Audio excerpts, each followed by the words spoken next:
IGNOU M A द्वितीय वर्ष के पाठ्यक्रम के तहत हम लाए हैं MST 15 का हिंदी उपन्यास 2 राग दरबारी का पार्ट 2। चलिए शुरू करते हैं। पकड़ना तू क्या कर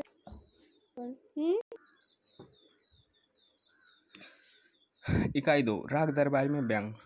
इसके तहत हम देखेंगे कि इस इकाई में सबसे पहले व्यंग के शब्दार्थ पर विचार करते हुए उसे संस्कृत काव्य की ओर हम ध्यान देते हैं। ठीक है।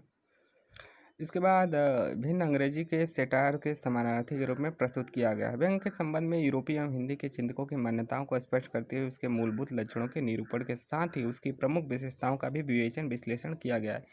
इस प्रक्रिया में उसकी अभिव्यक्ति क्षमता को भी स्पष्ट करने का हमने प्रयास किया है। व्यंग के व्यापक स्वरूप का उद्घाटन करते हुए उसके विभिन्न उपकरणों, रूपों और छायाओं पर अलग अलग विचार करते हुए उनके वास्तविक स्वरूप और महत्व के उद्घाटन का प्रयास किया गया है।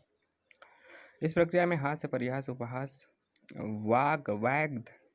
वाग्दंश, कटाक्ष आदि को व्यंग के सहायक के रूप में जांचा परखा गया है।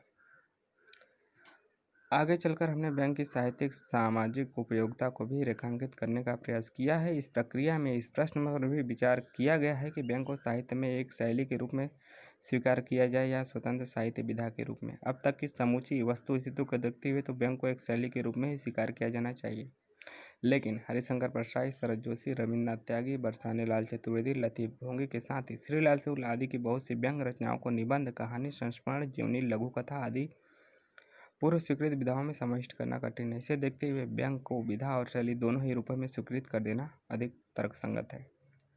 इस इकाई में व्यंग के स्वरूप पर विचार करते हुए राग दरबारी में उसके नकारात्मक, सकारात्मक स्वरूप के साथ ही उसके उपहासात्मक, आक्रामक स्वरूप को भी उद्घाटित किया गया है। राग दरबारी के यथार्थ उद्घाटन में व्यंग शैली के योगदान पर कई कोणों से विस्तार के विचार करते हुए हमने राग दरबारी में प्रयुक्त व्यंग की सार्थकता की जानकारी दी। इससे आप अच्छी तरह समझ सकते हैं कि वस्तुस्थितियों, मनोदशाओं और गृहीत तथ्यों की अभिव्यक्ति के व्यंग शैली कितनी उपयोगी है। इसे और अधिक स्पष्ट करने के लिए राग दरबारी में प्रयुक्त आंचलिक शब्दावली को महत्व पर विचार किया। इस इकाई का अंतिम महत्वपूर्ण मुद्दा राग दरबारी में प्रयुक्त व्यंग की सीमाएं। इसके अंतर्गत राग दरबारी की व्यंग बहुलता के औचित्य अनुचित पर भी विचार किया गया है। इस प्रक्रिया में औपन्यासिक शिल्प को कहाँ कितना आघात लगा है इसे भी स्पष्ट किया गया है। तो आप इसके सारांश को इसलिए देख रहे हैं, पार्ट 2 हम आसानी से इसलिए चल रहे हैं उन लोगों के लिए, सबके लिए जिसके लिए सारांश महत्वपूर्ण है।